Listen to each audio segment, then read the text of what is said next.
আমি দেবলীনা সরকার and I am from St. Paul's Cathedral Mission College, Kolkata.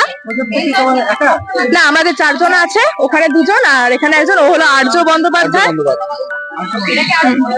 ও জাহ্নবী সেন, তার পিছনে আছে অরন্তিকা ঘোষ, আর ইনি আমাদের প্রফেসর। তো আজকে আমাদের মডেল হলো ইনভিট্রো ফার্টিলাইজেশন অথবা IVF এর উপরে। তো এখনকার দিনে একটা কমন প্রবলেম হলো অনেক কাপলই আছে কনসিভ করতে পারছে না, বেবি প্ল্যানিং এর প্রবলেম হচ্ছে। তো ওই জন্য IVF হলো এমন একটা প্রসেস যেখানে ফার্টিলাইজেশন, যেটা বডির ভেতরে হয়, মেয়েদের ভেতরে হয় শরীরে, সেটা আমরা ল্যাবের মধ্যে আন্ডার মাইক্রোস্কোপ ফার্টিলাইজেশনটা করাবো। তাকে একটা স্টেজ অবধি আমরা গ্রো করাবো, দেন আমরা ইউট্রাসে তাকে ইমপ্লান্ট করবো। তো এখানে আমাদের ফিমেল ডোনার আছে যার কাছ থেকে আমরা ওভাম নেব, এবং আমাদের এখানে মেল ডোনার আছে যার কাছ থেকে আমরা স্পার্ম নেব। তো ওভাম স্যাম্পলটা নেওয়ার 15 to 20 ডেজ আগে থেকে আমাদের মাকে কিন্তু হরমোনাল ইনজেকশন দেওয়া হয়, যার মধ্যে হরমোনাল ইনজেকশন বলতে এখানে HCG দেওয়া হয়, গোনাডোট্রফিন হরমোন দেওয়া হয়, ওটা অ্যাকচুয়ালি ওভিউলেশনকে ট্রিগার করে। যেহেতু আমাদের IVF এর জন্য একসঙ্গে 6-7টা ম্যাচিওর ওভাম দরকার, দ্যাটস ওয়াই আমরা হরমোনাল ইনজেকশনটা দিই। তো আমরা হরমোনাল ইনজেকশনের পরে আমরা ওভামটা কালেক্ট করেছি মায়ের কাছ থেকে, এন্ড সিমেন স্যাম্পলটা আমরা বাবার কাছ থেকে কালেক্ট করেছি। এটাও বলা হয় সিমেন স্যাম্পলটা দেওয়ার 2 থেকে 3 দিন যেন বাবা পুরো লিকুইড ডায়েটের উপর থাকে, তাহলে হেলদি স্পার্মটা পাওয়া যায়। এন্ড তারপরে আসে মেন কাজ, যেটা হলো ফার্টিলাইজেশন, যেটা আমরা মাইক্রোস্কোপের নিচে করব। তো ফার্টিলাইজেশনটা করা হয় মাইক্রোস্কোপের আন্ডারে, ওভাম থাকে, স্পার্মটা এন্টার করে, এন্ড দেন ফার্টিলাইজেশনটা হয়। এবার এটাকে তো আমি ইমপ্লান্ট করতে পারবো না, আমাকে এটা গ্রো করাতে হবে। প্রথমে হয় ইমপ্লান্ট, ফার্টিলাইজেশনের পরেই জাইগোট স্টেজ, তারপরে 2 সেল, 2 থেকে 4 সেল, 4 থেকে 8, মডিউলা, ব্লাস্টুলা, ব্লাস্টোসিস্ট যখন স্টেজটা আসে তখন আমরা মাইক্রো ইনজেকশনের থ্রু মায়ের ভ্যাজাইনাল ক্যাভিটি দিয়ে ঢুকিয়ে ইউট্রাসে ইমপ্লান্ট করি। ইমপ্লান্ট করি মায়ের ইউট্রাসে ইমপ্লান্ট করার পরে এখানে প্লাসেন্টা তৈরি হয়, এবং তার ভেতরে থাকে অ্যামনিওটিক ফ্লুইড, যেটা পরে বাচ্চার যদি কোনো ক্ষতি হয় বা কিছু হয় তাহলে সেটা প্রোটেক্ট করে বাচ্চাটাকে। অ্যামনিওটিক ফ্লুইডটা ওটা অ্যাকচুয়ালি শক অ্যাবজর্ভারের মতো কাজ করে, এন্ড প্লাসেন্টার থ্রু দিয়ে বাচ্চাটা কিন্তু নিউট্রিশন পায় মায়ের কাছ থেকে, অক্সিজেন, নিউট্রিশন সবই, এবং ওর এক্সক্রিটরি প্রোডাক্টটা মাকে দিয়ে দেয় through placenta. And after that, after 9 months of pregnancy, fully developed একটা baby with very well developed organs, hands, legs বাচ্চাটা জন্ম নেয়। IVF এর ক্ষেত্রে টুইন্স এর চান্স অনেক বেশি থাকে, বিকজ যখন এমব্রায়ো ট্রান্সফারটা করা হয় তখন একটা এমব্রায়ো করা হয় না, একসঙ্গে 2 থেকে 3টে করা হয়। বিকজ অনেক তো এমনও হয়েছে যে একটা এমব্রায়ো ট্রান্সফার করা হয়েছে, সেটা সাকসেসফুল হয়নি, ওই জন্য 2 থেকে 3টে করা হয়, ইনকেস যদি একটা না হয় আরেকটা হয়। বাট এমনও অনেকবার হলো যে 2টো বা 3টে একসঙ্গে ইমপ্লান্টেশন হয়ে গেল এবং বেবি বড় হতে শুরু করলো, তখন টুইন্স বা ট্রিপলেটস এর চান্স বেড়ে যায়। So this is all about IVF, এটাই আমাদের এবারে প্রজেক্ট। Thank you. সারোগেসি না, সারোগেসি মানে কিন্তু আমরা অন্য একটা প্যারেন্টের বডিতে, মানে অন্য একজনের ডোনার বা অন্য একজনের বডিতে আমরা গ্রো করাবো। হয়তো ওভামটা এবং স্পার্মটা বাবা মার হলো অ্যাকচুয়ালি, কিন্তু বাচ্চাটা গ্রো করে অন্য মহিলার বোম্বে। যেমন প্রিয়াঙ্কা চোপড়া, নিক জোনাসের সারোগেসি থ্রুতে ওরা বেবি প্ল্যান করেছিলেন। সো এটা হলো সারোগেসির একটা কমন এক্সাম্পল। এটাকে বলা হয় টেস্ট টিউব বেবি। এটাকে কিন্তু টেস্ট টিউব মানে মাদার, যে ডোনার, যে মাদার, তারই বোম্বের মধ্যে এটা ইমপ্লান্ট করে। আর যদি সে ক্যারি না করতে পারে, যে অ্যাকচুয়াল মাদার, যে অ্যাকচুয়ালি ওভাটা দিচ্ছে, সে যদি ক্যারি না করতে পারে, তাহলে তার ওভা আর যে বাবা, তার স্পার্ম থেকে এই সব স্টেজ গুলো করে নেওয়ার পর ইমপ্লান্টেশনটা করা হয় একটা সারোগেট মাদার, সে নিজের ভুমটা দেয়। সারোগেট হলো যাদের অ্যাকচুয়াল জিনিস, মানে স্পার্ম এন্ড ওভা, তার বডি নয়, আরেকজনের বডি, সে জাস্ট নিজের ভুমটা দিচ্ছে। Genetically she is not,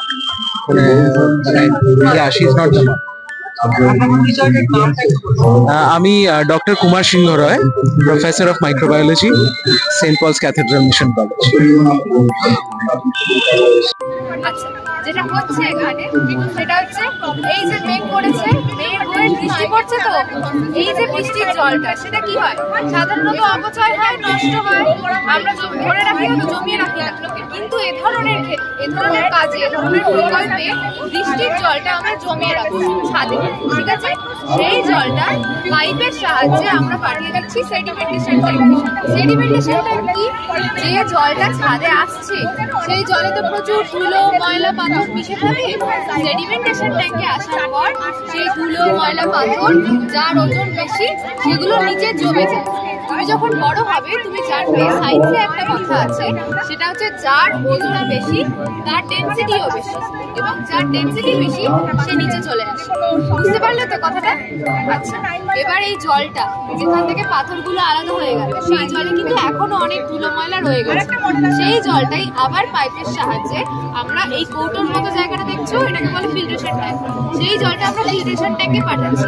filtration ট্যাঙ্কে কি হয়, চায়ের ছাঁকনি দেখেছো? চায়ের ছাঁকনিতে কি হয়, চা পাতাটা আলাদা হয়ে যায়, তেমনই এখানে ওই জলে যে ধুলো ময়লাগুলো ছিল সেই ধুলো ময়লাগুলো আলাদা হয়ে যায়। ঠিক আছে, জলটা ফিল্টার্ড হয়েছে, ফিল্টার্ড ওয়াটার বলি আমরা জলটা।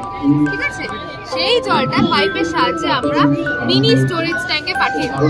মিনি স্টোরেজ ট্যাঙ্কের কাজ কি, এই যে তুমি ব্রাশ করো, স্নান করো, জল ব্যবহার করো, তো সেই জলটা কোথা থেকে আসছে, মিনি স্টোরেজ ট্যাঙ্কের কাছ থেকে। ঠিক আছে, মিনি স্টোরেজ ট্যাঙ্কে এইসব কাজে ব্যবহার করে জলগুলো। ঠিক আছে, এমনকি গাছে জল দেওয়া, চাষবাস করার জন্যও জলটা মিনি স্টোরেজ ট্যাঙ্ক থেকে আসে। ঠিক আছে, এবার এটা তো একটা ট্যাঙ্ক, এই ট্যাঙ্কটা তো ধরে রাখার, জল ধরে রাখার একটা ক্ষমতা আছে। পুরো জল তো ধরে রাখতে পারবে না, যে জলটা ধরে রাখতে পারছে না সেই জলটা পাইপের সাহায্যে এ দেখো মাটির তলায় পাঠিয়ে দিচ্ছে। এটা হচ্ছে মাটি, এটা হচ্ছে মাটির তলা। ঠিক আছে, মাটির তলায় তাহলে কি হচ্ছে, জলটা জমে থাকছে, জলের পরিমাণটা মাটির তলায় আরো বেড়ে যাচ্ছে। এবার ধরো ভবিষ্যতে তোমার বাড়িতে জল আসছে, তুমি জল পাচ্ছ না, তখন কি হবে, মাটির তলায় যে জলটা ছিল সেটা কুয়োর সাহায্যে বা হ্যান্ড পাম্পের সাহায্যে সেই জলটা তুলে তুমি কাজে লাগাতে পারবে। এবং এই যে মাটির তলায় জল পাঠিয়ে দিচ্ছি, এটাকে আমরা বলছি গ্রাউন্ড ওয়াটার রিচার্জ। তাতে কি হবে, মাটির তলার যে জলের পরিমাণটা সেটা আস্তে আস্তে আস্তে আস্তে বাড়বে। এখন তো আমরা অনেকেই অনেক জল ব্যবহার করি, অপচয় নষ্টও করি না অনেক জল, তাতে কি হচ্ছে, মাটির তলার জলের পরিমাণটা অনেক কমে যাচ্ছে। এরকম যদি হতে থাকে ভবিষ্যতে তো জল পাবো না, জল তো বাঁচিয়ে রাখতে হবে। সেই কারণেই এই প্রজেক্টটা দেখা, তেমন কিছুই না, বৃষ্টির জলটা আসছে সেটাকে জমিয়ে রেখে কত কাজে লাগাতে পারছি, এটাই আমরা দেখি। বুঝতে পেরেছো তো? নামটা একটু, আমার নাম জাহ্নবী শেখ, আমি সেন্ট পলস ক্যাথেড্রাল মিশন কলেজের স্টুডেন্ট, আমি সেমিস্টার 1 মাইক্রোবায়োলজি ডিপার্টমেন্ট।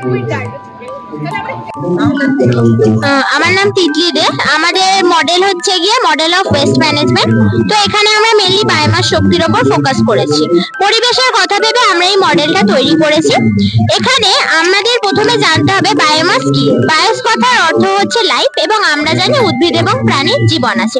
এদের থেকে যে আবর্জনাটা আমরা পাই সেটাকে আমরা এখানে ব্যবহার করে থাকি। তো কি করা হয়, এই আবর্জনাগুলোকে মিক্সিং চেম্বারে আনা হয় এবং মিথানোজেনিক ব্যাকটেরিয়ার সাহায্যে এখানে বায়োগ্যাস উৎপন্ন করা হয়, যাতে প্রচুর পরিমাণে মিথেন, CO2, H2O থাকে। সেগুলোকে আমরা গ্যাস স্টোরেজ ট্যাঙ্কে পাঠাই। এখানে প্রচুর পরিমাণে বায়োগ্যাস জমা হওয়ার ফলে এখানে তাপ উৎপন্ন হয়। সেই তাপটাকে আমরা আবার স্টিম বয়লারে পাঠিয়ে দিই, যেখানে আগে থেকে জল রাখা থাকে। এবং যখন আমরা এই তাপটাকে এখানে পাঠাই, এখানে থাকা জলটা স্টিমে কনভার্ট হয়, এবং এই স্টিমটা এতটা উচ্চ শক্তি সম্পন্ন হয় যে এটা গিয়ে টারবাইনকে ধাক্কা মারে, যার ফলে টারবাইন ঘোরে এবং গ্রিডের মাধ্যমে আমরা বিভিন্ন জায়গায় ইলেকট্রিসিটি পৌঁছে দিই। এছাড়াও আমরা কি করতে পারি, যদি আমরা বিদ্যুৎ উৎপাদন না করতে চাই, আমরা এই বায়োগ্যাসের সাহায্যে আরো কিছু প্রক্রিয়া বায়োফুয়েল উৎপন্ন করতে পারি, যা দ্বারা আমরা একটা জ্বালানি হিসেবে ব্যবহার করতে পারি। এছাড়াও কিছুটা নিষ্ক্রিয় আবর্জনা অবশিষ্ট রূপে থাকে, যার মধ্যে প্রচুর পরিমাণে পটাশিয়াম আর ফসফরাস থাকে, এবং এগুলো কৃষি ক্ষেত্রে খুবই উপযোগী। তাই এগুলোকে আমরা কৃষি ক্ষেত্রে ব্যবহার করতে পারি উত্তম সার রূপে। ভারতের জনসংখ্যা যেহেতু বেশি, তাই আবর্জনার পরিমাণটাও বেশি, তাই এই ধরনের অপ্রচলিত শক্তি কিন্তু আমরা ভারতে তৈরি করতে পারি। নমস্কার, আমি Upama Ghosh, Duff high school for girls এর 10ম শ্রেণীর ছাত্রী। আজকে আমাদের মডেল হচ্ছে মডেল অফ অ্যাসিড রেন। তো আমরা জানি যে বর্তমান দিনে পরিবেশ দূষণ কতটা বেড়ে চলেছে, এবং তার একটা অন্যতম কারণ হচ্ছে এই অ্যাসিড রেন। তো আমরা আজকে এই ছোট্ট মডেলের মাধ্যমে দেখানোর চেষ্টা করেছি যে অ্যাসিড রেনটা কিভাবে তৈরি হয়। আমরা এখানে দেখতে পাচ্ছি যে গাড়ির ধোঁয়া, কলকারখানার ধোঁয়া প্রভৃতি থেকে বিভিন্ন বিষাক্ত গ্যাস নির্গত হয়, যেমন carbon die oxide, sulphur die oxide, sulphur try oxide প্রভৃতি। এই সমস্ত বিষাক্ত গ্যাস যখন বায়ুমণ্ডলে মেশে, তখন বায়ুমণ্ডলে মিশে এগুলি বিভিন্ন অ্যাসিড তৈরি করে, যেমন H2SO4, H2CO3, HNO3 প্রভৃতি। এই সমস্ত ক্ষতিকারক অ্যাসিড মেঘ ঘনীভূত হওয়ার পর তার মধ্যে যে বৃষ্টির জল থাকে, সেই বৃষ্টির জলের সঙ্গে বিক্রিয়া করে সেই বৃষ্টির জলের pH কে অত্যন্ত নামিয়ে দেয়, প্রায় 5.6 এর নিচে নামিয়ে দেয়, যার ফলে সেই বৃষ্টির জল অ্যাসিডিক হয়ে পড়ে। এবং সেই অ্যাসিডিক বৃষ্টির জল যখন মাটিতে পড়ে, তখন মাটি চাষযোগ্য থাকে না, মাটি আম্লিক হয়ে যায়, মাটির উর্বরতা কমে যায়। এছাড়া যখন গাছপালাতে পড়ে, তখন গাছপালা গাছপালা শুকিয়ে যায়, পাতা নুয়ে যায়, যখন জলাশয়তে পড়ে তখন মাছেরা মারা যায় এবং বাস্তুতন্ত্র ক্ষতিগ্রস্ত হয়। এছাড়া আর একটা খুবই আমরা কমন একটা প্রভাব দেখতে পাই অ্যাসিড রেনের, যেটা হচ্ছে বড় বড় স্মৃতিসৌধ যেমন ভিক্টোরিয়া মেমোরিয়াল, তারপরে তাজমহল, এইগুলিতে যখন এই অ্যাসিড রেন পড়ে তখন এই অ্যাসিড রেনের প্রভাবে সেই সৌধগুলি কালো হয়ে যায়, ক্ষয়ে যায়, নষ্ট হয়ে যায়, যাকে আমরা স্টোন ক্যান্সার বলে জেনে থাকি। তো আমরা দেখতে পাচ্ছি যে এই অ্যাসিড রেন আমাদের পরিবেশের জন্য কতটা ক্ষতিকারক। তো এবার আমরা একে কিভাবে কমাতে পারি? আমাদের সর্বপ্রথম গাড়ির ধোঁয়াকে কমাতে হবে, কলকারখানার ধোঁয়াকে নিয়ন্ত্রণ করতে হবে, সৌরশক্তি, বায়ুশক্তি, বায়োমাস শক্তি, ভূতাপ শক্তি ইত্যাদি পরিবেশ বান্ধব শক্তির ব্যবহার বাড়াতে হবে, সালফারযুক্ত জ্বালানির ব্যবহার কমাতে হবে এবং বৃক্ষরোপণ করতে হবে প্রচুর পরিমাণে, এবং সর্বোপরি মানুষকে সচেতন করতে হবে, কারণ মানুষ সচেতন হলে তবেই আমাদের এই প্রচেষ্টা সফল হবে এবং আমরা আমাদের পৃথিবীকে সুস্থ ও সুন্দর রাখতে পারবো। ধন্যবাদ। হ্যাঁ, আমার নাম হচ্ছে শুভজিৎ বিশ্বাস, আমার নাম ঋষভ বাগ, আমার নাম ইনকেশ। স্যার আমাদের মডেলটার নাম হচ্ছে train accident prevention safety model. তো স্যার কিছু বছর আগেই আপনি জেনে থাকবেন যে করমণ্ডলের পৃথিবীর ভয়াবহ দুর্ঘটনার মুখোমুখি হয়েছিল। হ্যাঁ, তো এরকম আজকাল যে রেল দুর্ঘটনাগুলো ঘটছে, হ্যাঁ, ওইগুলোতে নেক্সট টাইম যাতে না হয় আমাদের সাথে, সেই জন্যই মডেলটা বানানো। তো দেখতে পাচ্ছেন একটা ট্র্যাকে অলরেডি একটা ট্রেন দাঁড়িয়ে আছে, সেম ট্র্যাকে দুর্ঘটনাবশত যদি কোনো ট্রেন চলে আসে, মানে আমরা আজকালকার দিনে যে নর্মাল ট্রেনগুলো দেখছি ওটা থাকলে যদি ব্রেক না মারতে পারে তো নর্মাল একটা অ্যাক্সিডেন্টের সম্ভাবনা থেকে যায়। বাট স্যার আমরা এই মডেলে একটা ট্রেনটিতে একটা আই সেন্সার ইউজ করেছি যাতে আমরা অ্যাক্সিডেন্ট আটকাতে পারি।